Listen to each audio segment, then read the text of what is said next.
माँ जी, बेटी और जमाई राजा की कुंडलियां मिलाने के बाद ये समझ में आया है कि इन्हें 2 हफ्तों तक एक दूसरे के करीब नहीं आना चाहिए। अगर ये दोनों करीब आए तो इन्हें कभी संतान की प्राप्ति नहीं होगी। लेकिन सिर्फ इतना ही नहीं, अगर इन दोनों ने संयम नहीं रखा तो फिर आपकी जान को खतरा है। शास्त्री जी, मेरी फिक्र मत कीजिए, बच्चों को करीब आने दीजिए। मम्मी, मेरे लिए सुहागरात आपसे बढ़कर नहीं है।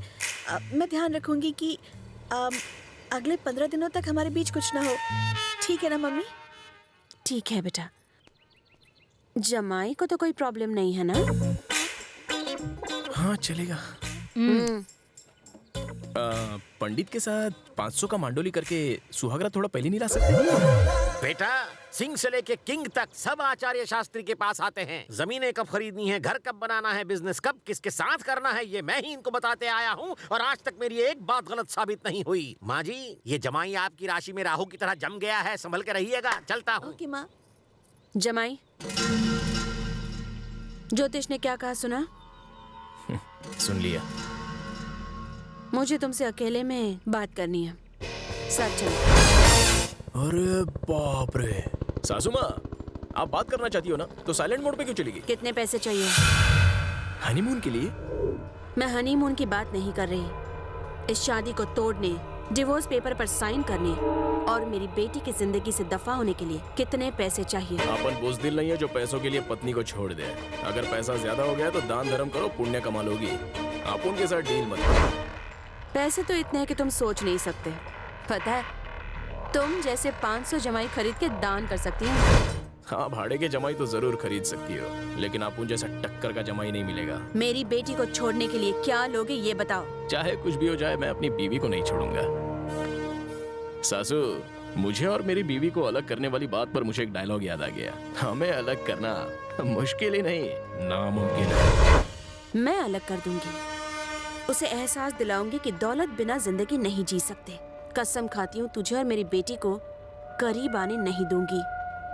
जिस तरह तूने शरीफ बनने का नाटक किया और मुझे धोखा देके मेरे घर का जमाई बना, ठीक उसी तरह मैं साम दाम दंड भेद से कुछ ऐसा करूंगी जिससे मेरी बेटी तुझे गेट आउट कर देगी। हे, अब तक तूने सिर्फ सासू माँ राजेश्वरी को देखा है, बिजनेस वुमन राजेश्वरी को नहीं देखा। पर अब देख लेना। आपने आप उनके लोफरगिरी के सिर्फ किस्से सुने हैं, अभी तक देखा नहीं है।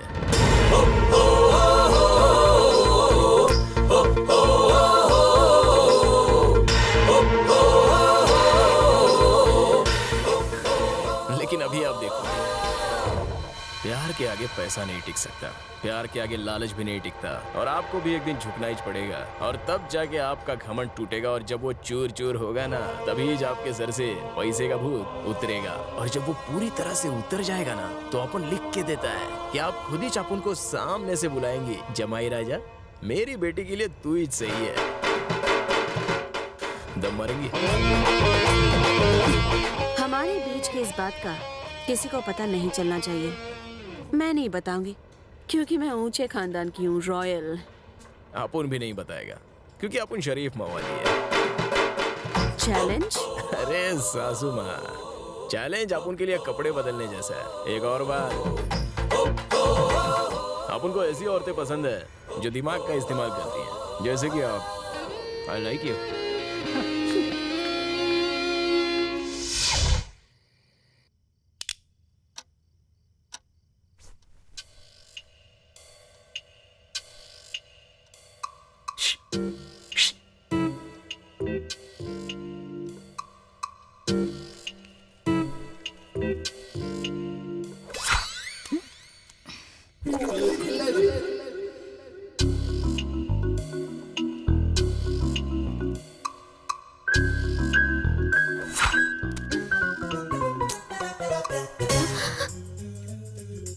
अरे इधर आ। क्या चाहिए तेरा को? आई एम हंग्री, तुझे खाना है। अपने पति को पति वाला सुख नहीं देगी क्या? एक किस देना, कम ऑन यार, आना आना आना आना। मम्मी जाग जाएंगी, तुम जाओ यहाँ से। तू नहीं आएगी तो मैं आता हूँ। अरे चुप, रुको, मैं आती हूँ, मैं आती हूँ। मम्मी सो रही है, चल ताता तैयार करते हैं। कहाँ जा रही है? वो क्या है ना मम्मी, लगता है टॉमी भौंक रहा है। मैं जरा उसे देख कर आती हूँ। ओके? तुम फिक्र मत करो, मैं जाके देख के आती हूँ। अरे मम्मी, सो जाओ। यहाँ मेरी हालत खराब है और ये आराम से खर्राटे ले रही है। आने दो, बताता हूँ इसको। गायत्री! कौन है? छोड़ो! हटाओ! कौन है? बचाओ! छोड़ो! मैडम मुसीबत में है। मैडम क्या हुआ मैडम? अरे जमाई राजा, तुमने क्या कर दिया बताओ। मुझे लगा गायत्री है तो मैंने पप्पी ले ली। चुप करो। हमने मैडम को इतने सालों बाद चिल्लाते हुए सुना है। बताओ तुमने ऐसा क्या कर दिया था? क्या हुआ मम्मी? कुछ नहीं हुआ बेटा। वो गायत्री, मैं पानी पीने गया था और वाह वाह वाह वाह वाह वाह। मैडम की कमर पकड़ने, लपकने और किस करने के बाद देखो कैसा मासूम बन रहा है। शराब। तुम अपने रूम में जाओ। Bye mummy. चलो ना। हे जमाई, आप जाके उस कमरे में सो जाओ। चलो जाओ। सॉरी सासू माँ। ये ऐसे नहीं मानेगा, फिर से ट्राई करेगा जरा।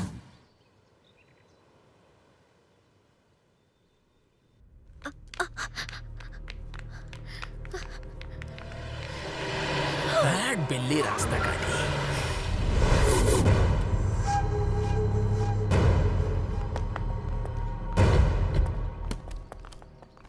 गायत्री, सुबह सुबह कहाँ जा रही हो? लगेज खराब है। सासू माँ, आप भूल गई क्या? पंडित ने बताए हुए 15 दिन तो कल ही पूरे हो गए। इसलिए हस्बैंड और वाइफ हनीमून के लिए बाहर जा रहे हैं। मैनेजर्स, कश्मीर के लिए 2 फ्लाइट टिकट बुक कराओ और सबसे अच्छे 5 स्टार होटल का हनीमून स्वीट रिजर्व कर दो। Okay madam. देखा ना, मम्मी हमसे कितना प्यार करती है और तुम इन्हें ठीक से समझ भी नहीं पाए। धीरे धीरे सासू माँ अपन की खोपड़ी में घुस रही है। टाइम के साथ खोपड़ी की झोपड़ी में भी फिक्स हो जाएगी। चलो गायत्री। जमाई, best of luck. Thank you.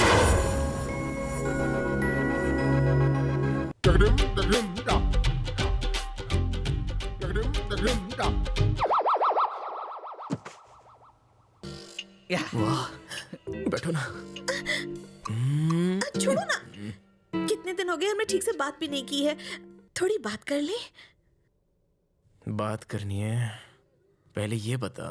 अरे यहाँ हम टॉक शो करने के लिए आए हैं क्या? हाँ? 15 दिनों से हम सिर्फ बातें ही तो कर रहे हैं। बातें बाद में करेंगे।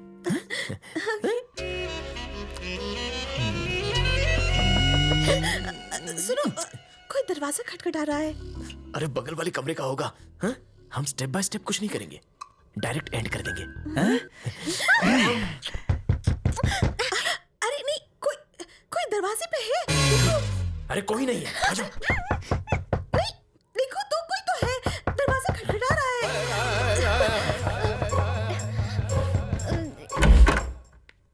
मैं आई कमेंट सर। हाँ, आ जाओ।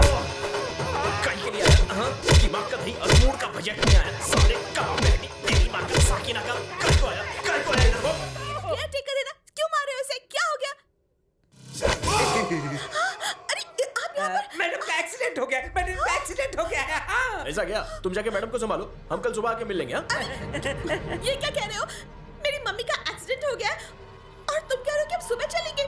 पागल हो गए हो क्या? अरे यार गायत्री, तुम्हारी मम्मी का ख्याल रखने के लिए बहुत सारे लोग हैं, लेकिन मेरे इमोशन का ख्याल तो तुम ही रखोगी। हाँ? आज रात हम दोनों यहीं पर रहेंगे और अपना जरूरी काम करके यहाँ से निकल जाएंगे। अभी तो कोई फ्लाइट भी नहीं मिलेगी। टेंशन की कोई बात नहीं है, मैंने ट्रेन का टिकट बुक करा लिया है। मैडम लगेज कहाँ है? हमें जल्दी पहुंचना होगा। चलिए चलिए चलिए। जल्दी चलो ना।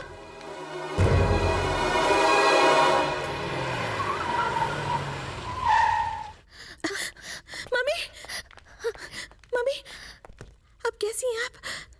मैनेजर ने मुझसे कहा कि आपका एक्सीडेंट हो गया। मैं ठीक हूँ बेटा, बस छोटा सा एक्सीडेंट था। डॉक्टर ने कहा आराम करो, 2 दिन में मैं ठीक हो जाऊंगी। तुम फिक्र मत करो। हाँ, मैंने तुम्हें बताने के लिए इन्हें मना कर दिया था। ट्रेन का सफर करके थक गई होगी, जाओ जाके आराम करो। Madam juice.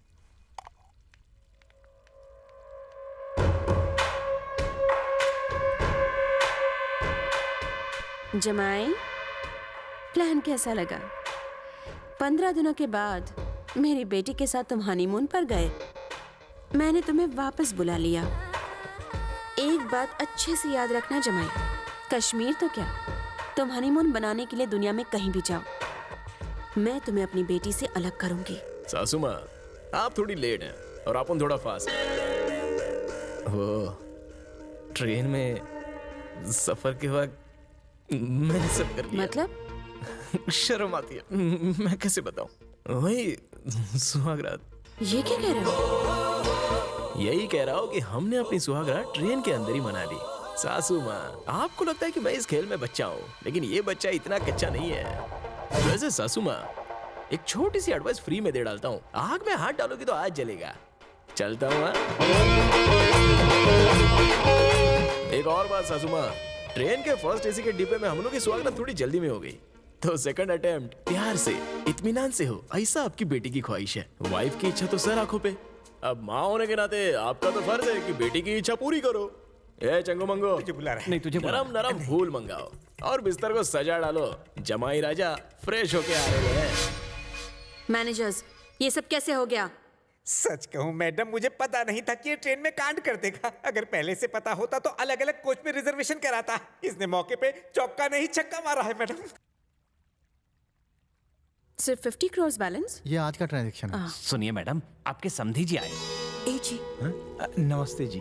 आप कब आए? अभी अभी आए। और जाएंगे कब? जल्दी बताइए, आखिर यहाँ आना कैसे हुआ? दरअसल हमने मन्नत मांगी थी कि हमारे बेटे की शादी होने के बाद हमारे गांव में कुलदेवता के मंदिर में हवन का कार्यक्रम करेंगे। इसलिए हम दोनों की ये इच्छा थी कि हमारा बेटा और बहू इस कार्यक्रम में शामिल होते तो अच्छा होता। अगर आप भी साथ में चले तो पूरा परिवार साथ में दर्शन कर लेगा। मैं एसी के बिना नहीं रह सकती। मेरी बात तो छोड़ो, इस घर का कुत्ता भी एसी के बिना नहीं रह सकता। आपकी हालत देख के लगता है आपके गांव में पंखा तक नहीं होगा। मैं यहाँ रोज अपने बाथटब और स्विमिंग पूल में नहाती हूँ। आपके गांव में कम से कम बाथरूम तो होगा ना? पिछले हफ्ते मैंने 10 लाख की डाइनिंग टेबल खरीदी है। टेबल के बिना मैं खाना नहीं खा सकती। आपके घर में बैठने के लिए स्टूल तो होगा ना? हाँ, अरबपति राजेश्वरी कभी रोडपति के घर कदम तक नहीं रखती है। आपका बेटा इस घर में ऐश आराम की जिंदगी जी रहा है, इस बात की खुशी मनाइए। बाकी ये मंदिर वंदिर आपको ही मुबारक हो। मुझे या मेरी बेटी को वहां बुलाने का ख्याल निकाल दो। अब जब बिन बुलाए आ गए हो तो खाना खा के ही जाना। नहीं समधन जी, हम लोग खाना खाकर ही आए हैं। अब हम चलते हैं। हाँ, चलो। नमस्ते। कैसे हो बेटा? वो हम अपने कुलदेवता के मंदिर में होने वाले हवन के लिए समधन जी को बोलने आए थे। हमारी बात हो गई है, अब हम चलते हैं। अपना ख्याल रखना। हम लोग चलते हैं। हाँ?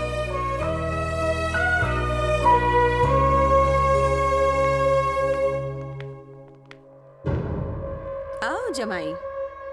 अपने समधी समधन की कोई ऐसी बेइज्जती करता है? मैंने तो बस अपनी तारीफ की, अब इसे कुछ भी समझो। ये तो तुम्हारी प्रॉब्लम है। एक्चुअली रईसी मेरे खून में है। अब इतना पैसा हो तो तेवर तो आ ही जाते हैं ना। अगर तुम्हें इज्जत की इतनी परवाह थी तो अपनी औकात की लड़की से शादी क्यों नहीं कर ली? जैसे एक डायबिटिक पेशेंट को मिठाई नहीं मिलती, वैसी एक घर जमाई को इज्जत नहीं मिलती। समझ गए? जमाई राजा अब बजाओ बाजा। हाँ, वो भी पड़ा हुआ।